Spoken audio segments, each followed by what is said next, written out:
Nicole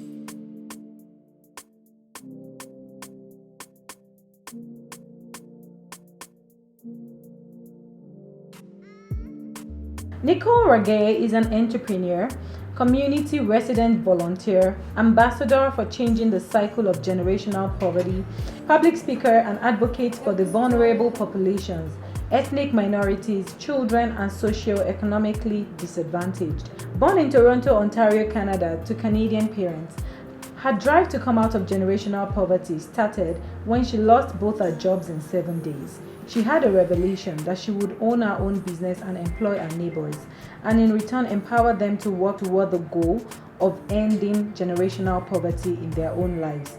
She is the owner and operator of Calgary's fast-growing commercial, post-construction and residential cleaning company, Royal Ambassador Professional Cleaning Services. Each stage of Nicole's progress is marked by one of the principles of success she learned along the way, creating not just an extraordinary story, but also a step-by-step primer for others to create success in their own lives with honor, charity, and compassion. Hello everyone, welcome back to the Unmask Your Beauty series. And in this episode, I'm going to be interviewing Nicole Rage, my friend, and she's going to be sharing a bit of her story with us and how she discovered her gift and how she ran with it. And I'm hoping this will, inspire someone, uplift someone, and validate someone that they are enough, to go after their dreams. We'll be doing this over a makeup session. So come with me, grab your popcorn, grab your coffee or tea, come with me and, learn some makeup tips and also get inspired by Nicole's story. So welcome, Nicole. Thank you. It's good to see you. Good to see you too. Yeah. So I just want you to tell me about your background. Tell me a bit about your background and just your name, what you do, and a bit of your background. Tell me about it. Well, my name is Nicole Rage, and I was born in Toronto, Ontario, to Canadian-born parents. My dad was French-Canadian. My mom is English. Okay. And so right now, I am the business owner of Royal Ambassador Professional Cleaning Services. Wow. So, yeah, and we service the Calgary area for commercial, residential, and post-construction cleaning. Okay. Yeah. When did you start, knowing? Because I know we all have this thing in us where, we hear it everywhere, where we have the seed of greatness in us. Everybody, can be great and all, but how did you start that process of discovering who you are, discovering your gifts and everything that has helped you, even to become the woman that you are today? Yeah. So my gifts began to manifest when I began to volunteer in the community. Oh, and wow. I had a very good friend, and she was a dear friend and a mentor, and her name was Rita Dengale. And we met at a community meeting. Okay. And she was somebody that worked with community leaders. It was almost like they could scope out who the potential great leaders would be in the community. And she worked with me. She taught me how to facilitate meetings. Okay. She would always encourage me and empower me and challenge me to go out into the community, to not just host an event, but to plan an event and then follow through. So I learned so much for her, and that was where that really began. Oh. And it started to open up the doors into other opportunities. Public speaking, speaking on behalf of the community, and we were even very successful in having our very first multicultural event in our community where we had over 400 people attend. Wow. That must have been a very great achievement. It was a wonderful achievement, yes. Yeah. So, Nicole, tell me about how you actually, because I know that your vision for your business, most importantly, is to recruit your neighbors, right? Recruit your neighbors, and get people out of generational poverty, just as you said. So how do you intend to do this, or how are you doing it?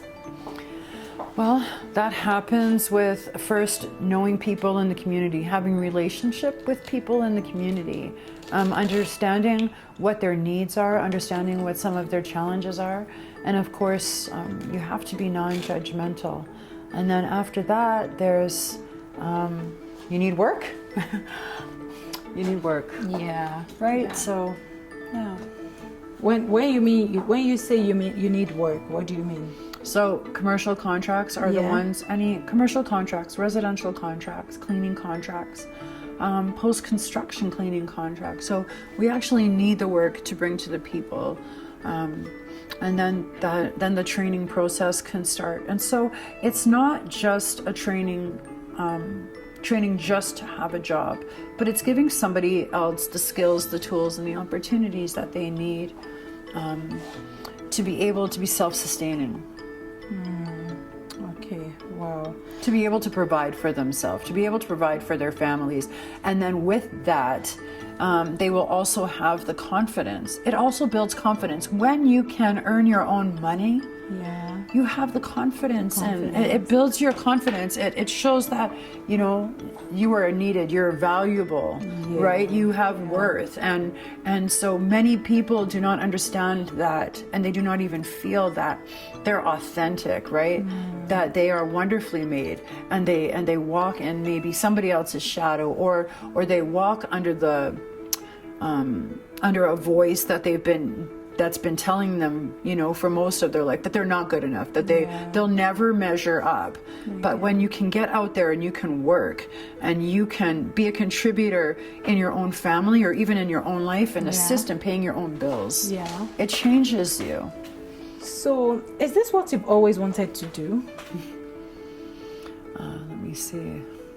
What did I always want to do? I believe that I always wanted to work for somebody in my early life. I thought the way to go was I would have loved to be an administrative assistant. I loved dressing in the nice clothes and sitting behind the desk and being on a computer. But that's not my gift. My gift is people and communicating with them, helping them, assisting them, empowering them to change.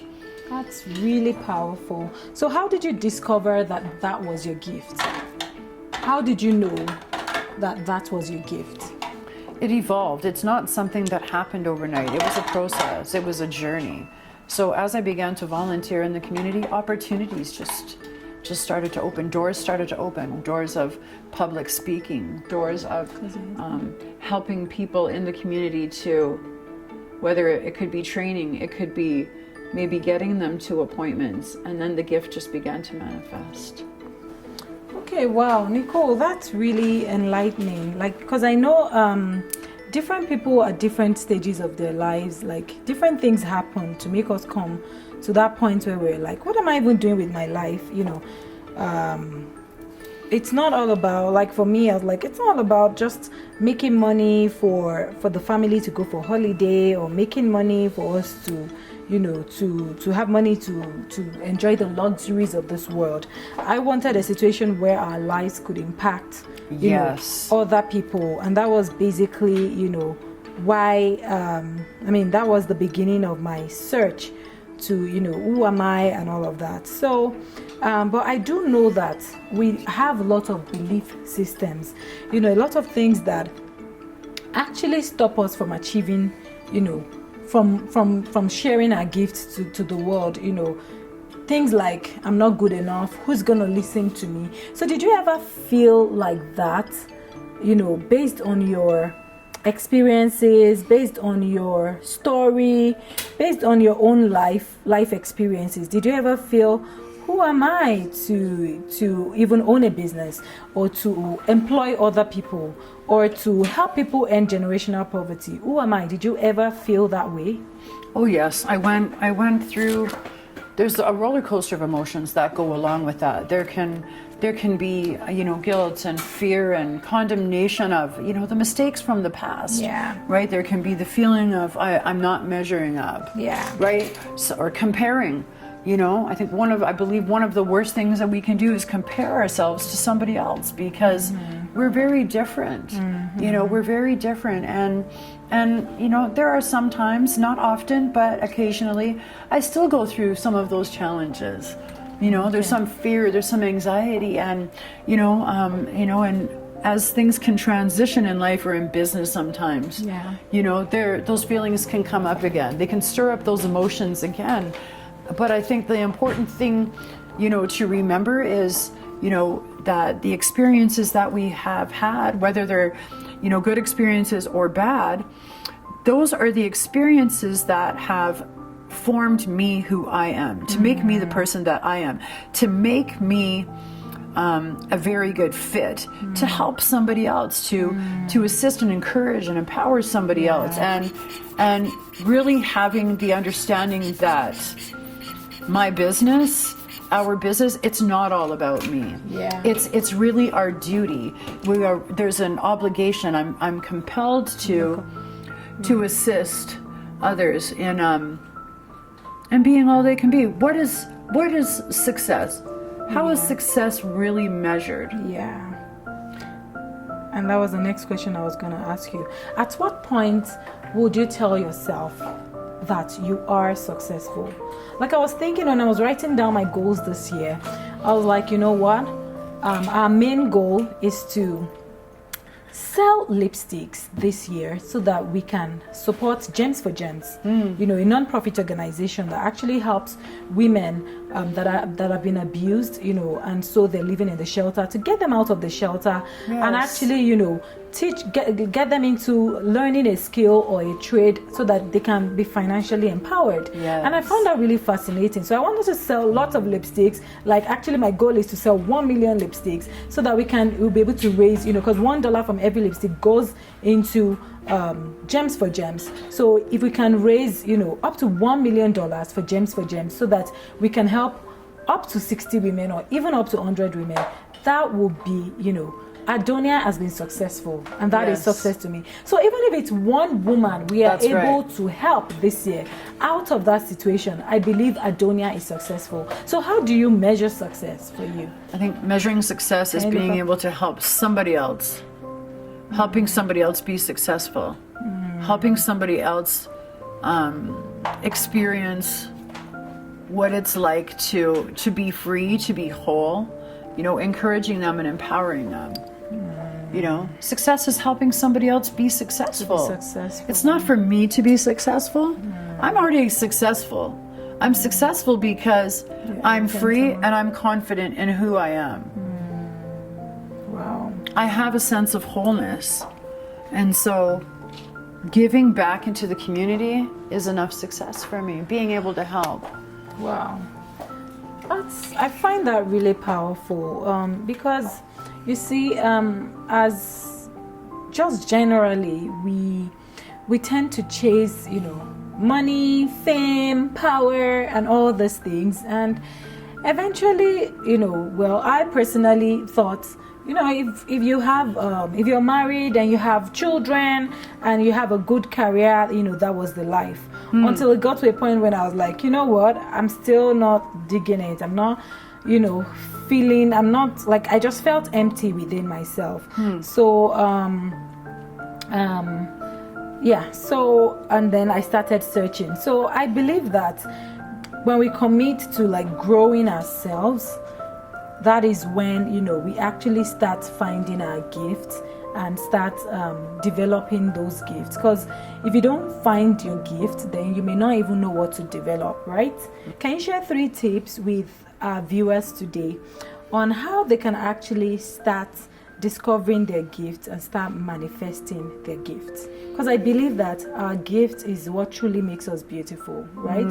So until we find it, like, it's really hard to really be happy and feel that wholeness within us. And that is beauty. That's my definition of beauty. That's the definition of beauty in Adonia. So so give our viewers 3 tips they can use to, like, start finding their gifts. Yeah. Well, I think the first thing would be to surround yourself with positive people, good people that are, that are running a race, people that can encourage you and empower you, right? Number 2, never give up. I mean, sometimes a mistake can be our best teacher. There's so many things we can learn out of a mistake, and so if we happen to, to slip or to make some error, just pick yourself up, shake yourself off, and move. Some of the challenges that we can go through are they're really good for refining. They refine us. That's what they're there for. They're lessons. And And then the third one is, you know, when you're in the momentum, when things are going well, it is not the time to take a rest. It's not the time to take a break. When you're in the zone, when you're momentum, keep the momentum going. That's a powerful. It is so critical, you know. And if I could add a fourth is never stop learning. We need to read many books. Absolutely. You know, read many books. We need to learn from our mentors, you know, and really learn. You know, not be scared to learn things. Yeah, and those tips you really gave us are really good. And just to buttress some of those points, I want you to share, you know, an experience that you had. It could be while growing up, or, you know, any of your life experiences, you know, that actually keeps coming back to haunt. You know, like a lot of times we hear negative, you know, voices from our heads telling us we're not good enough, we can't do this, we can't achieve that, based on what has happened to us in the past or some of our stories. So I wanted to share a story of something you've gone through in life, you know, that you know has stopped a lot of people out there from manifesting their gift. So I wanted to share one of those stories just so that we can reach out to someone today and for someone to be inspired. Sure. Yeah. So before I started my business program at Momentum, I was actually and graduated from that program. I actually 2 years before, when I very first lost my job in 2014, I entered the program, and I didn't follow through with the program. I gave up. I gave up because I was reminded of some of the things that had happened to me in the past. So some of the abuse and that, I wasn't good enough. And so halfway through the program, I quit the program. I said, you know what? I can't do this business. This is not meant for me. And there was so many confirming voices. And actually what it was just recycled shame and guilt and condemnation. It was recycled, you know? And so I didn't go through with the program. So I even so as you were asking me the question, even some of those feelings just came back. So I went through half of the program and didn't finish it. I gave up. I gave up on a dream, and I hadn't even really started it yet. You know? But then, so the good news is the second time around, it worked. So how do you actually combat those voices? How do you ensure that they don't take over your mind? How do you move forward despite, you know, anything that might have happened in the past, or whatever limiting beliefs, or whatever things that may be masking your beauty? It could be shame in your own case. What are the steps you took to actually reframe your mind? Because I know everything is actually from the mind. Totally. So so there's a battle that can go on in our mind. Yeah. So in my case, it's a retraining of the mind. Yeah. It's reminding myself again, and it's almost automatically now. It's like it's cellular to me now to remind myself. So if that negative thought comes in, it's automatic. I'm just reminded that I'm authentic, and I'm beautiful, and I'm courageous. Absolutely. And I'm fearless. Absolutely. So now it's automatic. It's just like that, you know. So there's no time for shame and guilt and condemnation. There's no time for manifestation, because the automatic response is now is that I do not have time for pity party. I do not have time for this kind of you know, anxiety or fear to allow to creep into my mind. And I know that I'm better than that. If I reminded myself of the accomplishments, of all of the wonderful things that I've been blessed to do already, already I'm out of it. It only takes a matter of a minute. You've spoken a lot about what you do now and how you're helping people and how you started discovering your gift. So I want us to dig deeper, like, into your childhood, because one thing I've discovered about childhood is a lot of times there's so many things deeply rooted in our childhood, and we don't know, right? Yes. We don't know, and we just think this is who we are.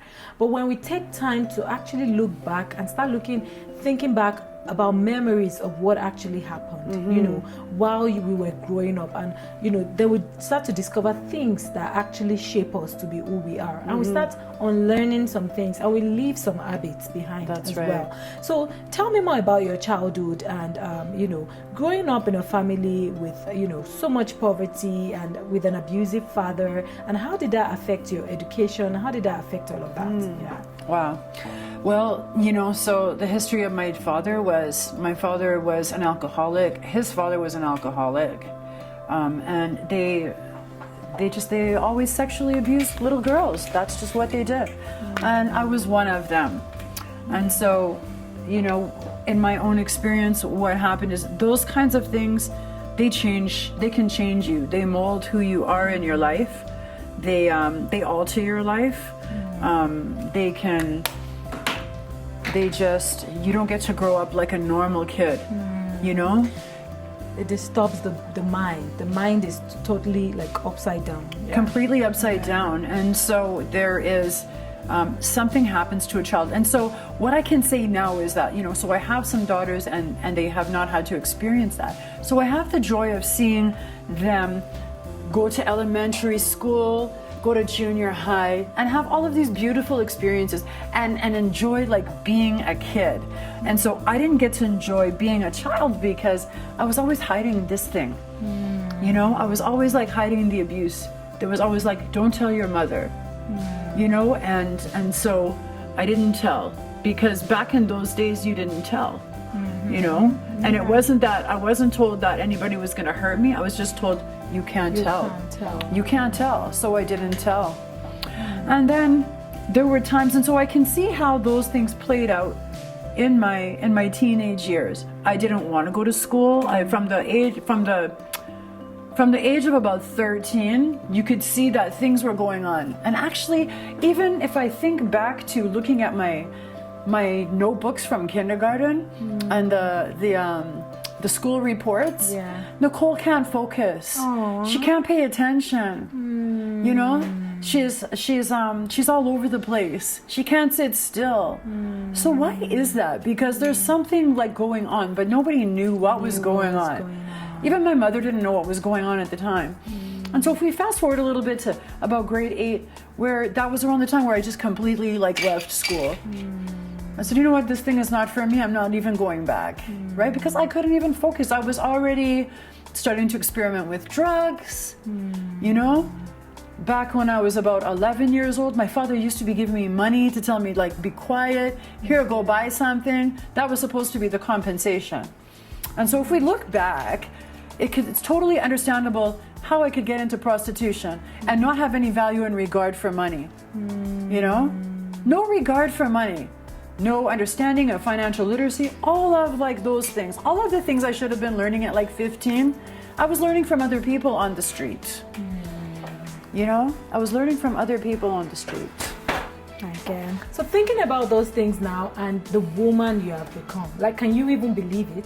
I can't believe it. I feel there's been a complete transformation. Yeah. It's a complete transformation. So, the guilt, the shame, the condemnation of selling my body, and those kinds of things. I feel like I've had an opportunity to be transformed several times. There's been several different stages, and so I'm not the person that I used to be. Absolutely. And I know getting to this place has to do with wanting to get there, right? It's a decision you made that, I don't want to be this person anymore. I know I have some light inside of me, and I really want to shine the light. And that's the commitment that you've made. So basically, that's the commitment we want every one of you to make, to be the better version of yourself. Everybody's story is different, but we can always grow and become better. So thank you, Nicole, for sharing of yourself today. And thank you so really much. Just sharing your life with us. And I'm so proud of the business that you have built, right? I'm so proud that you're able to, employ your neighbors, and you're getting all these contracts, and you didn't let your past define you, because you are worthy, and worth is intricate, right? It doesn't matter if you've been battered, if you've been beaten, whatever. everyone is worthy, and it's within all of us. So I want you all to go out there and unmask your beauty. Anything that might be masking your beauty. It could be shame, it could be guilt, it could be anything, abuse, it could be anything that might have happened to you in the past.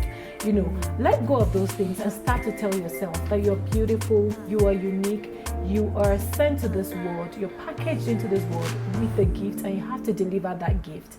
And just keep speaking those words, speaking life into yourself, and you see how you would just start getting transformed.